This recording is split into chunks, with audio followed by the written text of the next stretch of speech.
이 말씀은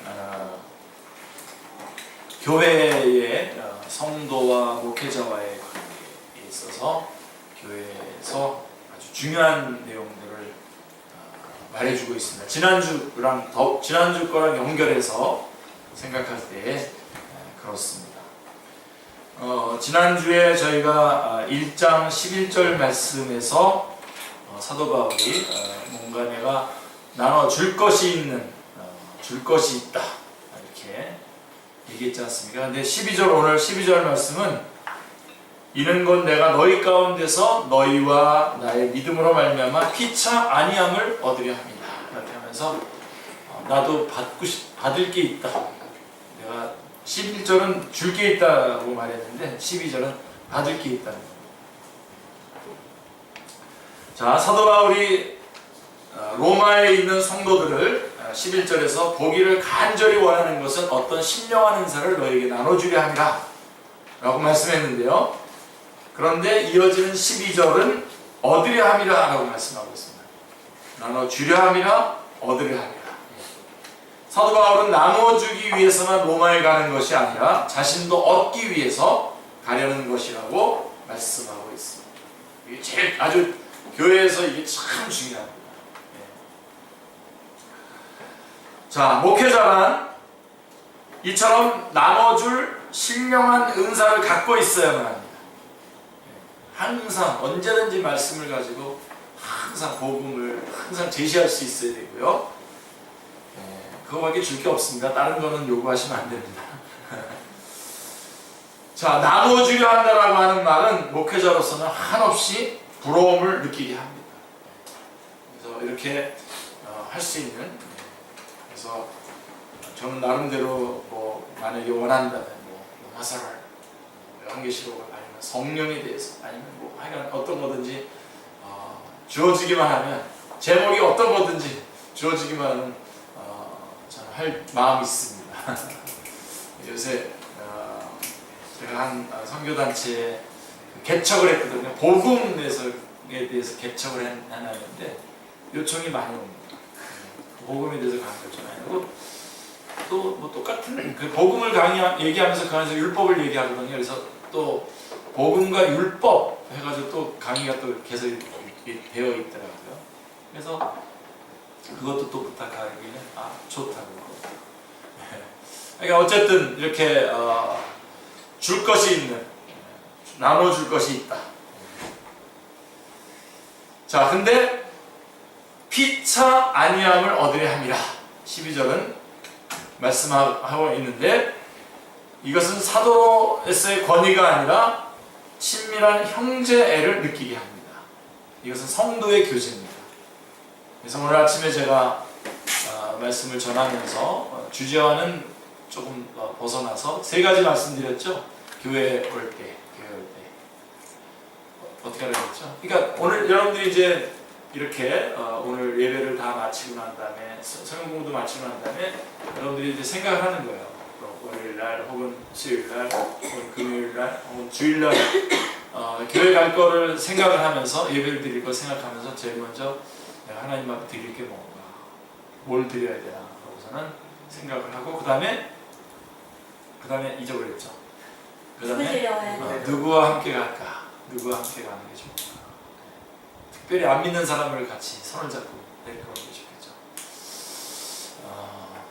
그리고 세 번째로 우리가 예배를 끝나고, 예배가 마쳐지고 설교가 끝나고 나면, 성경 공부가 끝나고 나면 교제가 있을 텐데 나눠줄 것이 뭐가 있을까? 우리 성도들에게 서로 나눠줄 게 뭐가 있을까?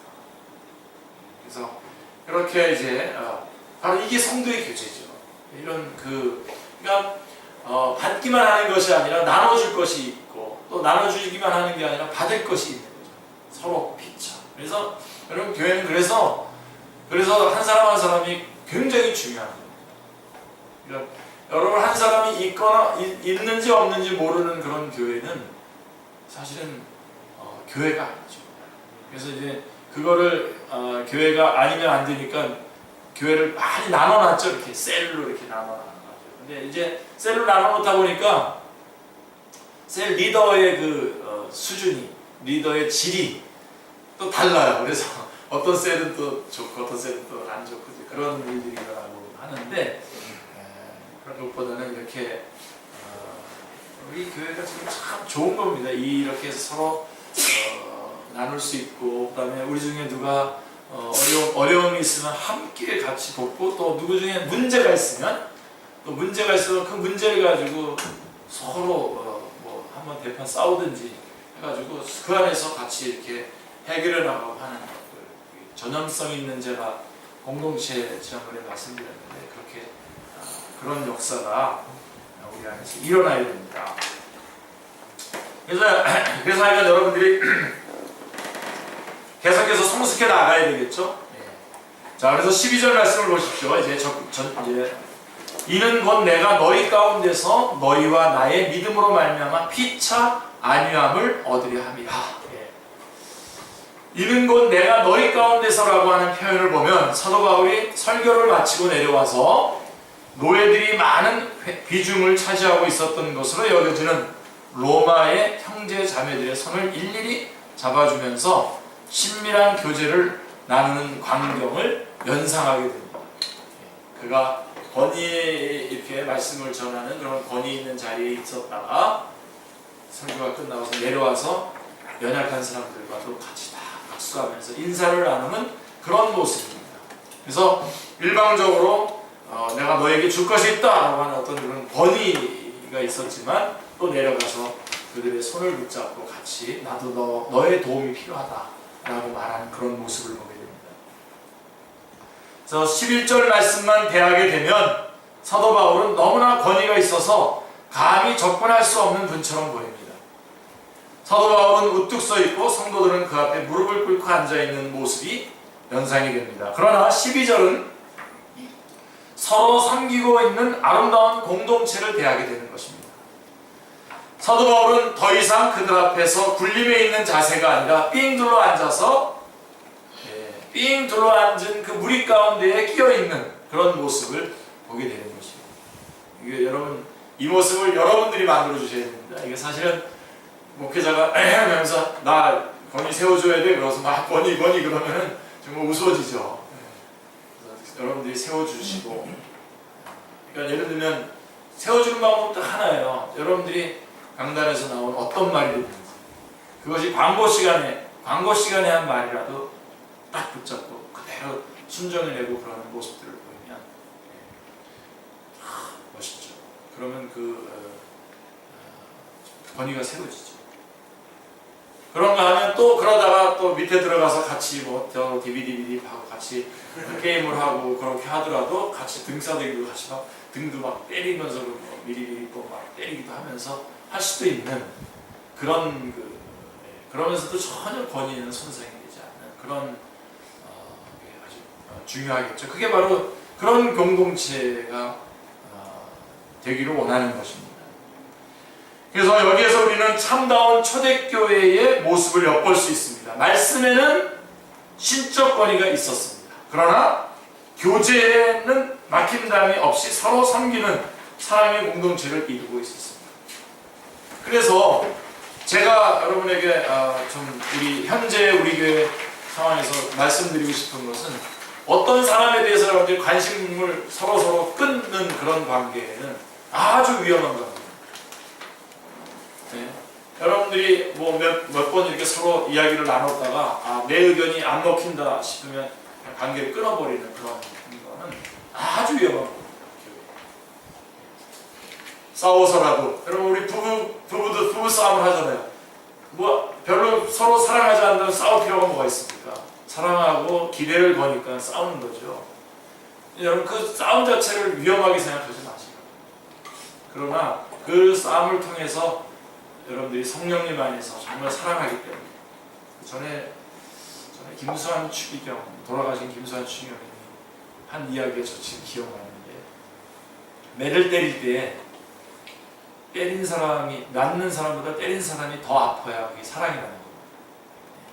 그러니까 이렇게 상대방을 위해서 진심 어린 충고를, 아니 여러분들이 아예 정말 오해를 받아서 완전히 막 누명을 쓰는 한이 있어도 나는 이 말을 꼭 해주고 저 사람은 정말 바른 길로 인도해 주고 싶다 하는 그런 관계를 여러분들이 그게 힘들잖아요. 그러니까 우리가 어떻게 하냐면 힘드니까 그걸 끊어버린다고요. 그냥 끊고 아예 뭐 따로따로 이렇게 살잖아요. 우리 동네들 어떠세요? 우리 완전히 바뀌었죠. 우리 어렸을 때는요, 어느 한 집이 밥이 굶잖아요. 그럼 다 같이 그래도 먹고 살았어요. 이렇게 가서 이렇게 옆집에서 가져와서 먹고. 그런데 요즘은 옆집하고 아나요? 혹시 옆집에 누가 사는지 알아요? 모르죠. 서로 완전히 딱 끊고 사는 거예요. 딱 끊고 사는 그런 게 귀찮은 거죠. 뭐 저 사람의 인생입니다. 근데 여러분 우리 그리스도인 공동체는 그렇지가 않은 겁니다. 우리 교회의 참 모습은 그런 모습이 아니라는 것을 오늘 이 11절 12절에서 말씀해 주고 있는 것입니다.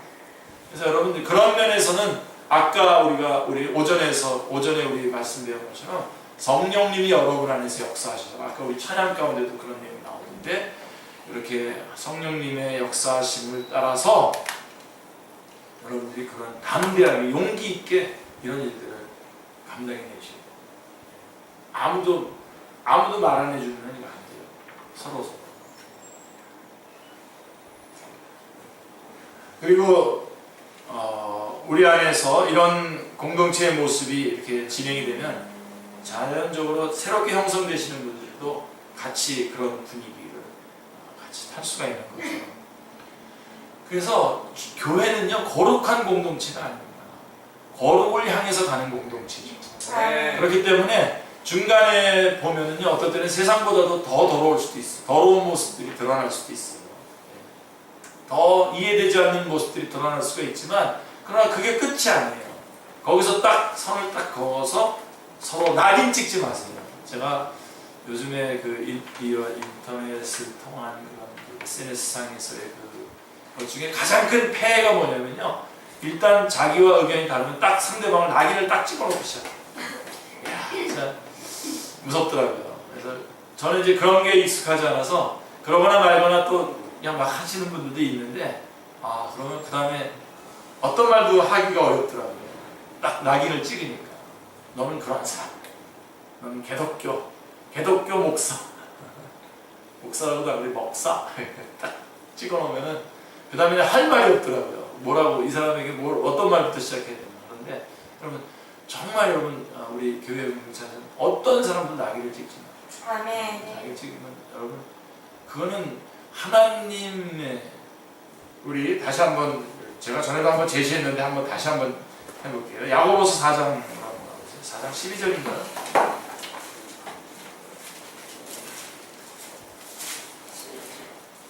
11절에 야고보서 4장 11절 말씀 한번 보세요. 형제들아 서로 비방하지 말라. 형제를 비방하는 자나 형제를 판단하는 자는 곧 율법을 비방하고 율법을 판단하는 것이라. 내가 만일 율법을 판단하면 율법의 준행자가 아니요 재판자로다. 입법자와 재판관은 오직 한 분이시니 능히 구원하기도 하시며 멸하기도 하시느니라. 너는 누구에게 이웃을 판단하느냐. 이렇게 말씀하고요. 우리는 입법자와 판단자가 아니라 우리는 준행자입니다. 말씀에 대해서 우리는 준행할 뿐이지 입법자와 판단자가. 그러니까 여러분들이 하나님의 말씀에 따라서 서로 사랑하는 가운데에 나누고 충고해 주는 것이 좋죠. 다시 로마서로 한번 가보시면요. 14장으로 한번 가보세요. 로마서 14장. 로마서 14장에 가보시면 1절에 믿음이 연약한 자를 너희가 받되 그의 의견을 비판하지 말라. 어떤 사람은 모든 것을 먹을 만한 믿음이 있고 믿음이 연약한 자는 채소만 먹느니라.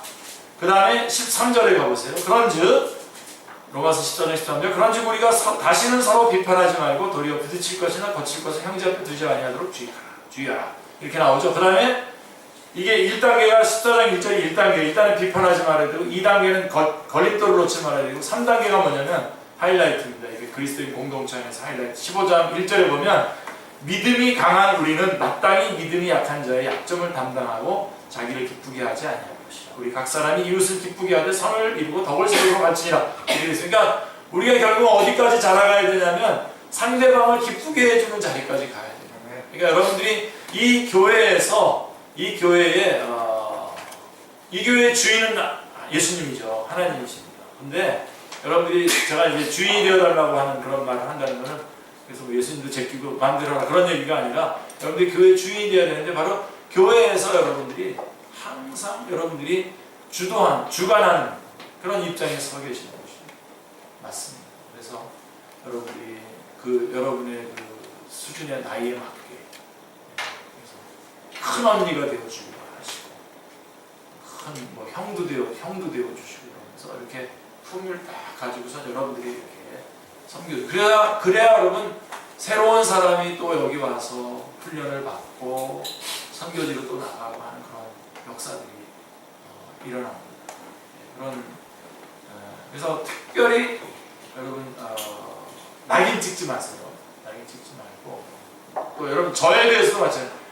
우리 이기남 목사님 이런 사람하고서 딱 낙인 찍고서 그 다음에 아무 얘기도 그와 관련된 얘기를 안 해버리고 그러면은 어려워지죠. 그러니까 서로 주고받고 해보세요. 주고받고 하는 그거가 너무 중요해요. 한번 해보면요 절대로 안 깨집니다. 그래서 여러분들이 이렇게 하세요. 우리 여기 이제 선교사 나갈 사람들, 목회자가 되거나 선교사가 될 사람들, 여러분들이 여기서 없어서는 안 될 존재가 딱 되시면 그때 싹 선교사로 나가시죠. 없어서는 안 될 사람이 돼서 나가시죠. 아멘. 저 사람 있으나 마서나 그다음에 저 사람 뭐 저렇게 사는데 뭐 내가 뭐 이렇게 되는데 이제 선교사 가겠다 그러면 누가 후원을 하고 누가 지원을 하고 누가 같이 기도하겠습니까? 그렇죠? 여러분들이 일단은 선교 가는 거는 여러분 하나님께서 보내시면 갈 거니까 일단은 여기에서 생명을 다해서 사역을 하시라고. 사역을 정말 엎어지는 순종으로 사역을 하시면 여러분의 모습에 감동을 받고 여러분들이 큰 언니가 되고 큰 형이 돼서 이것들을 다 이끌어갈 수 있고 그래서 이제 이분 없으면 우리 교회 어떡하지? 그때 딱 가세요. 어떡하지? 물어 없으니까 없는 거지. 그런데 아주 소중한 그런 역할을 그래서 선교지에 나가 있어도 영향을 발휘할 수 있어요. 발휘하고 또 큰 것들도 여러분 담임 목사님도 마찬가지입니다. 목사님도 그런 사람이 나가야 우리 다 같이 지원합시다. 같이 합시다. 그랬을 때 같이 지원이 되는 거지. 목사님 저는 그렇게 할 수가 없어요. 하고서 반대 의견을 내고 그렇게 되는 거죠. 우리 박십자가 선교사님 같은 경우는 거의 그런 공감대가 형성이 됐어요. 그분은 짧은 기간 우리 교회에 와 있었지만 뭐 그렇게 우리 비판적인 우리 이기쁨 집사님도 인정하는 거 아닙니까? 네?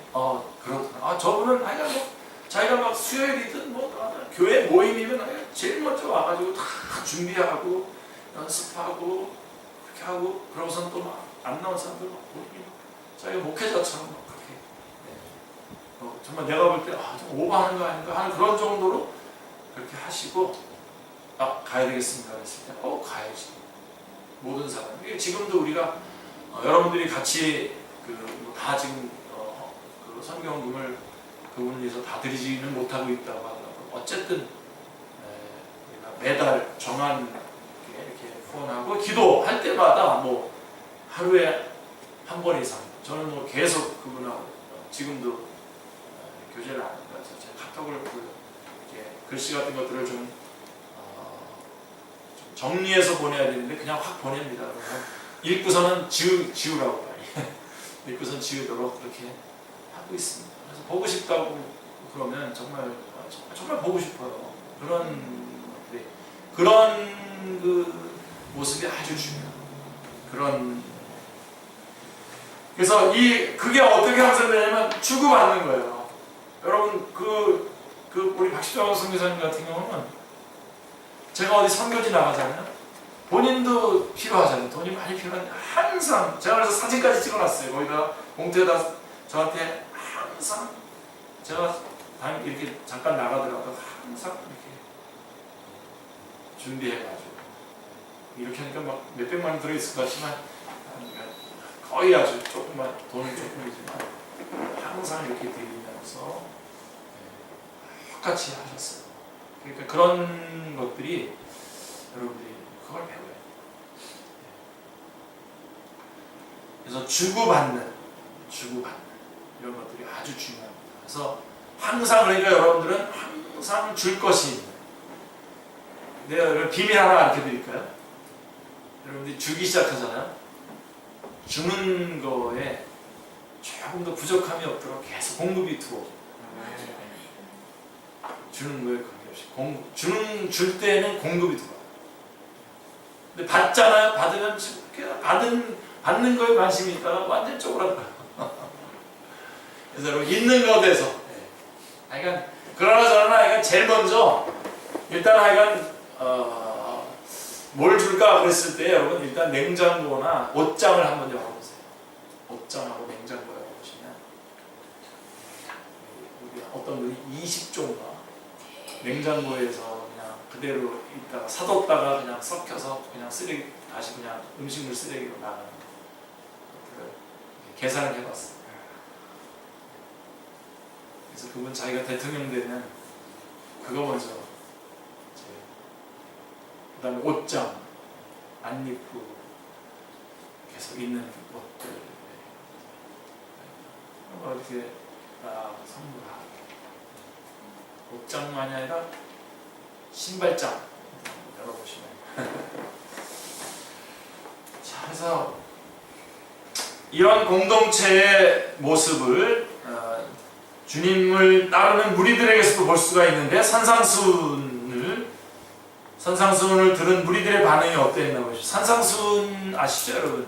산상수훈이 마태복음 5장, 6장, 7장인데 7장의 마지막 부분에 산상수훈이 다 끝나고 난 다음에 이렇게 말했어요. 그 말씀을 들은 모든 무리들이 예수께서 이 말씀을 마치시매 무리들이 그의 가르치심에 놀라니 이는 그 가르치시는 것이 권위 있는 자와 같고 그들의 서기관들과 같이 아니하리라. 그래서 말씀을 주시는 거죠. 그런가 하면 우리 주님의 주위에는 언제나 가난하고 천대받고 멸시당하는 사람들이 모여들었습니다. 그래서 세리와 죄인의 친구로다라고 하는 비난을 받으셨던 것입니다. 그러니까 얼마든지 줄 수 있는 것도 있지만 또 여전히 우리 주님은 이런 죄인과 세리와 이런 사람들을 같이 또 그런 권위와 더불어서 또 같이 이렇게 어울리는 그런 것, 이런 비난을 받을 정도로 그렇게 하셨다는 것이죠. 주님께서는 그들처럼 가난하셨고 시장하셨으며 피곤하여 잠이 드시기도 했습니다. 때로는 그들을 위해 우셨으며 그들의 초대에 기꺼이 응하셔서 함께 식사를 나누셨습니다. 그렇게 사셨던 주님은 마지막 날 밤 제자들의 발을 씻겨주시고 그들을 위해서 목숨을 버리셨던 것입니다. 그래서 11절에 오늘 로마서 1장 11절 말씀에 내가 너희 보기를 간절히 원하는 것은 어떤 신령한 은사를 너희에게 나눠주어 너희를 견고하게 하려 함이니 얼마나 권위가 있습니까? 그리고 얼마나 부러운 말씀입니까?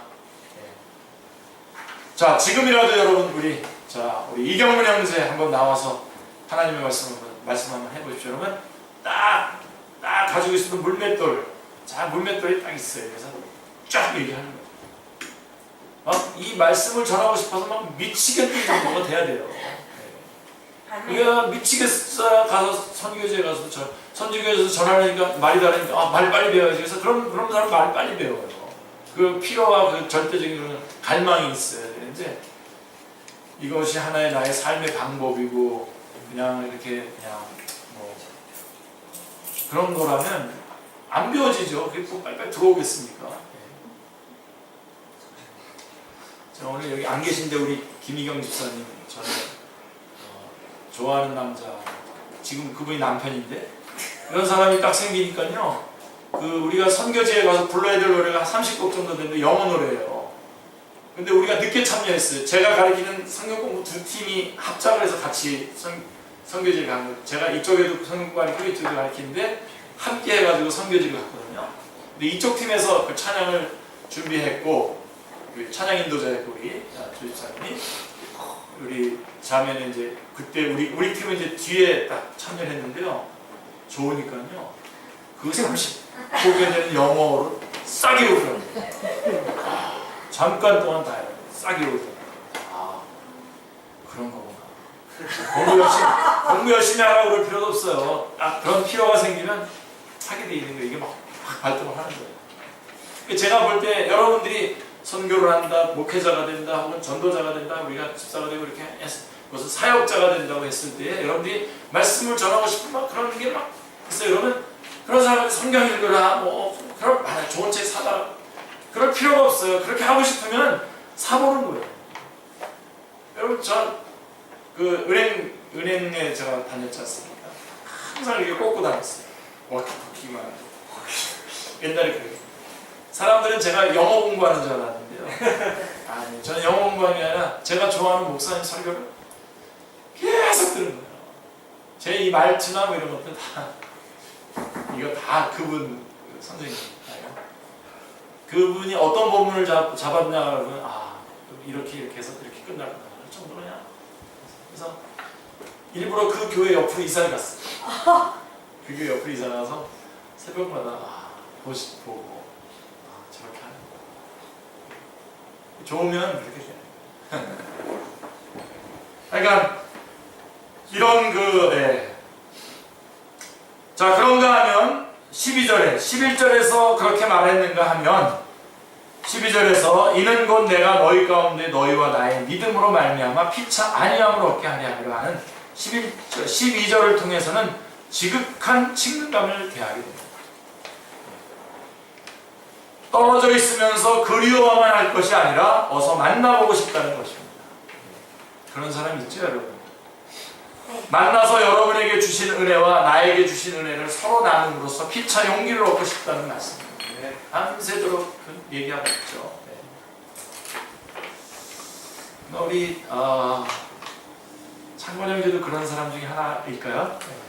빨리 왔으면 좋겠으니까 그냥 오지 말고만. 저는 사실 막 보고 싶습니다. 솔직히. 창권 형제 같은 경우 4개월밖에 안 됐어서 좀 얘기하고 싶어요. 그 사이에 너 어디서 기도할 때 이렇게 기도해. 이제 그쪽에서도 또 막 이렇게 사역을 했는데 그러면서 기도가 느껴졌다 그러면서 얘기하고 막 그럴 거 아니겠습니까? 안 느껴지면 영성이 부족한 거죠. 안 느껴졌습니다. 자, 그래서 이 교회는 11절과 12절이 함께 공유해야 합니다. 할렐루야. 네. 사도 바울은 11절에서 나는 너희에게 나눠줄 신령한 은사를 가지고 있다고 말씀합니다. 그러나 12절에서는 피차 안위를 받기를 원한다고 말씀하고 있습니다. 위로와 서로를 위로를 받기를 원한다고. 다시 말씀드리면 피차 나누기를 원한다는 뜻입니다. 이것은 모순되는 말씀이 아닙니다. 아름다운 교제를 이루고 있는 것입니다. 사도 바울을 통해서 성령님은 능력으로 역사하고 계십니다. 그렇다고 해서 나는 여러분과 다른 독특한 사람이요, 나는 여러분의 도움이 필요 없는 사람이요 하고 군림하는 사도 바울이 아니었습니다. 그는 여러 교회에 보낸 편지마다 자기를 위해서 기도해달라고 했어요. 여러분들이 잘 보세요. 자기를 위해서 기도해달라고 그러고, 특별히 힘들 때 여러분들 성도들 앞에 그 중간에 들어가서 무릎 꿇고 앉고 나를 위해서 기도해달라고 그렇게 말할 수 있다면 그런 목회자가 좋겠죠. 그런 11절과 12절 이건 절대로 모순되는 건 아닙니다. 그래서 언제든지 기도해달라고 그랬어요. 사도 바울의 멋진 부분입니다. 내가 너희를 위해서 기도한다 그러면서 기도의 내용도 써서 그들에게 보내줄 뿐만 아니라 자기의 기도 제목도 내고 기도해달라고 이렇게 부탁을 하는 거죠. 저도 여러분들을 놓고 기도하지 않습니까? 근데 제가 손해일까요? 아니면 이익일까요? 그 기도를 여러분들이 받는 좀 각각 좀 다르게 보내지만 받으면 여러분들이 1초라도 저를 생각하고 기도할 거라고요. 그거가요, 여러분 얼마나 근데 어떤 분은 이런 분 계세요. 제가 이렇게 기도를 보내면 이름을 제 이름으로 딱 바꿔가지고 다시 보내주는 거예요. 제가 보낸 거를. 이분 참. 근데 그게 얼마나 꿀맛같이 단지 그분이 저를 위해서 딱 보내주시는데 그렇구나 이렇게 이런 기도구나. 우선 너무 좋더라고요. 그랬더니 좋다고, 너무 좋다고, 꿀맛 같다고 그랬더니 플러스에서 또 그거는 그것대로 보내주고 저를 위해서 매일 기도해서 보내주시라고. 얼마나 그지나 징징나네. 진짜 회전 징징나는 거 진짜 힘납니다. 그거예요. 여러분 한번 해보세요. 여러분들도 막 내 시간을 아까 쪼개서 막 한다고 생각하지만요. 그렇게 한번 해보세요. 그거를 받을 때 성령님이 역사하시는 큰 역사가 증폭이 돼요. 느껴져요, 그게. 자, 그러면 어떤 방법으로 피차 안위를 얻고자 하는가를 우리가 한번 생각해 보죠. 여러분은 믿음의 형제를 만나면 어떻게 하십니까? 아, 반갑습니다. 그러고서는 세상 돌아가는 이야기를 합니까? 세상 돌아가는 얘기하죠. 뭐 주식 얘기하고. 왜냐면 이런 깊은 얘기하면 서로 거북하니까. 근데 안 그래요. 정말. 그러니까 딱 만나는 그동안 주님 앞에서 자기가 치열하게 싸웠던 이야기들 같이 나누게 되겠죠. 만약에 반갑습니다 그러고서는 뭐 세상 얘기하고 우리 제일 쉬운 얘기가 뭐 축구 어저께 밤에 축구 어떻게 됐는지 뭐 이런 그 얘기를 하면은 시간 잘 가지만 이거는 너희와 나의 믿음으로 말미암아 피차 안위함을 얻게 하려 함이라라고 하는 뜻이 무슨 뜻인지 모르는 겁니다. 자, 로마서 8장 9절을 말씀대로 한다면 로마서 8장 9절은 성령론에 있어서 아주 중요한 요절인데요. 그리스도인은 그 안에 그리스도의 영을 모신 사람들입니다. 그래서 그리스도의 영이 없는 사람은 그리스도인이 아닙니다. 그래서 그리스도의 영을 모신 사람과 그렇지 못한 사람은 생각이 다르다는 겁니다. 생각이. 로마서 8장 5절에 열매로 나무를 알 수 있듯이 그가 참으로 복음을 들었으며 성령님으로 거듭났는가 하는 점이 그들의 생각, 대화, 관심 등을 통해서 그 특성이 나타나는 것입니다. 그래서 사도 요한은 요한일서 1장 3절에서 우리가 보고 들은 말을 너희에게도 전함은 너희로 우리와 사귐이 있게 하려 함이니 우리의 사귐은 아버지와 그의 아들 예수 그리스도와 더불어 누림이라 라고 말씀하고 있습니다. 자, 여기 두 가지 요점이 있죠. 우리가 보고 들은 바라. 이건 보고 들은 바가 뭡니까? 복음이죠. 복음. 그런데 그리스도인들의 대화 중에서 복음을 아는 것을 볼 수 없다는 것은 무엇을 말해주고 있는 것입니까? 생각보다 많은 사람들이 자기는 예수님을 믿는다고 자처하면서도 복음을 듣지도 못하였고 알지도 못하고 있다는 사실입니다. 안다고 하는 사람들 중에도 누구인가 그리스도의 도의 초보가 무엇인지 가르침을 받아야 할 어린아이와 같은 상태에 머물러 있다는 점입니다. 복음을 자주 얘기하고 나누고 그래야 돼요. 그리고 둘째 요점이 뭐냐면 우리의 사귐은 아버지와 그의 아들 예수 그리스도와 더불어 누림이라고 하는 말씀입니다. 교제를 말하는 거죠. 복음과 교제.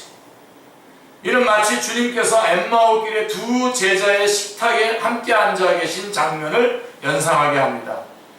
그럼에도 불구하고 그리스도인들의 모임인 교제에서 아버지와 그의 아들 예수 그리스도가 빠져있는 것은 무슨 까닭이겠습니까? 이럴 때 답답하고 안타깝습니다. 어디서부터 말을 시작해야 할지 막막하기까지 합니다. 여러분은 이런 경우에 나누어줄 신령한 은사를 가지고 있습니까? 그것이 준비되어 있으십니까? 소망에 관한 이유를 묻는 자에게 대답할 말을 항상 준비하고 계시기를 기도합니다. 아멘. 정말 어떤 순간이든지 이렇게 이런 믿음의 대화를 할 수 있는 분위기를 만들어낼 수 있으셔야 돼요. 자, 그런 중에 우리는 마음이 통하고 이렇게 서로 그러다가 마음이 통하고 영이 통하고 그래서 그런 그리스도인을 만나게 되죠. 그의 입을 통해서 그리스도의 영광의 복음을 듣게 됩니다. 하여간 저는 이런 좋은 분을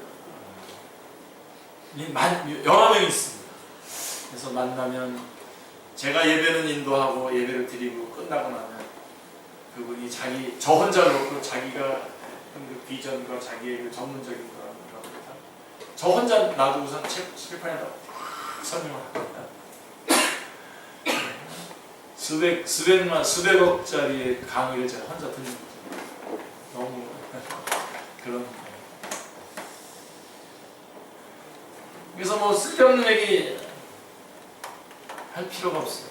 어저께 야구 스코어 이런 거 기억할 필요가 없어요. 그거 안 말해도 되니까. 그래서 이렇게 나누다 보면 당신도 알고 있었군요. 우리 주님께서 당신 속에서도 착한 일을 시작하셨군요. 네. 그런 사람을 만난다는 것이 너무 감사해요. 최근에 저는 어떤 한분 목사님 그냥 제가 선입관으로 이분은 뭐 대충 그냥 평범하게 그냥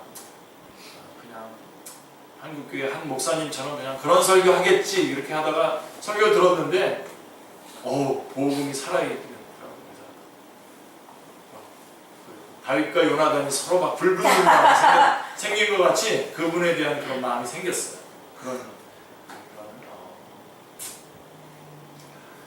그때가 참 행복하죠. 똑같은 걸 하죠. 그래, 그분 내가 만든 그분과 똑같아. 그랬을 때 오는 하나님 그때 느끼죠. 하나님 살아계시는 거. 네. 제가 우리 한 선교단체 말씀 전하러 갈 때 선교사로 나가기 직전에 이렇게 모임에 가서 강의를 하게 되면 완전히 확실하게 제가 단언하는 건 제가 100을 받아가지고 한 10을 주고 온다면 강의하러 가면 100 이상을 받아요. 그러니까 그런 똑같은 마음. 저 사람들이 저래서 헌신했고 이래서 죽으려고 그러는구나. 이 같은 공감이고 그런 친구들이 많이 있으시길 바랍니다. 네, 만나면 쓸데없는 얘기들 하지 않고 물론 이렇게 좀 노닥거리고 그러는 것들은 해야 됩니다. 우리 자매들 또 안 하면 또 우울증 걸려요. 사실 우울증이 아니라 그건 화병이거든요. 우울증은 절대로 우울증이라고 해놓으면 절대로 못 고칩니다. 화병이라고 해놓고서 확 터뜨리면 낫습니다. 그 얘기하려고 하는 게 아니라 자 그래서 그렇기 때문에 그렇게 서로 같은 그런 공감을 하면서 느끼는 감사와 기쁨을 여러분들은 맛보신 적이 있으십니까? 사도 바울은 지금 그런 안위를 얻기를 바라고 있는 것입니다. 그뿐 아니라 많은 성도들이 지금 노예 신분이에요. 로마의 3분의 1 정도가 이미 노예 신분이거든요. 노예 신분으로 여겨지는 그들과 빙둘러 앉아서 함께 애찬을 나누면서 그들이 그토록 어려운 역경 속에서 어떻게 부르심을 받아 그리스도인이 되었는지 환난과 박해 속에서도 믿음을 지키고 있는 그들의 신앙 간증을 들음으로써 안위함을 얻기를 바랐던 것입니다. 또한 사도 바울이 로마에 가서 복음을 전해 주었을 때에 그들이 감사하며 기뻐할 것을 통해서 안위를 받기를 원했습니다. 복음 진리를 전합니다. 그들의 눈빛이 빛을 발합니다. 한마디도 놓칠세라 주목하고 듣습니다. 그들의 상기된 얼굴들 감사와 감격으로 눈물이 흘러내립니다.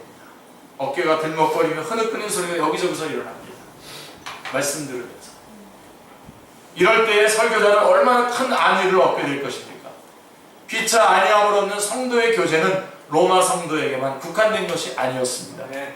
데살로니가 교회에 보낸 편지를 보면요, 서신을 보면 사도 바울은 당시에 심한 궁핍과 혼란 가운데 처해 있었습니다. 그런 중에서도 복음으로 갓 태어난 데살로니가 성도들이 믿음 가운데 든든히 서가고 있는 디모데의 보고를 받고는 너희 믿음으로 말미암아 너희에게 위로를 받았노라 라고 데살로니가 3장 7절은 말씀하고 있습니다.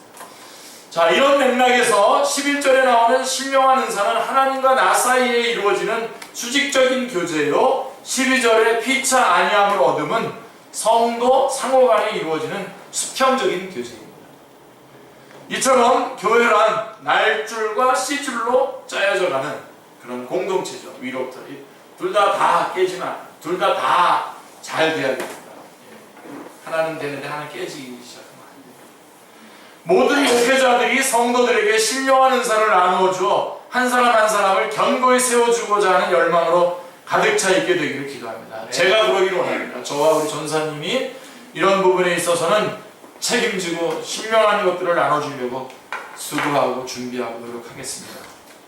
그러나 또 모든 성도들은 목회자에게 근심을 끼치는 자가 아니라, 아멘 하세요. 이거 세 번 이상 아멘 하세요. 자, 모든 성도들은 목회자에게 근심을 끼치는 자가 아니라, 아멘. 위로와 용기와 격려를 주면서, 아멘. 기차 아니함을 얻게 되는 그런 성도들이 되시기를 기도합니다. 자, 이것이 바로 나누어질 것이 있는 사람입니다. 거기까지만 하겠습니다.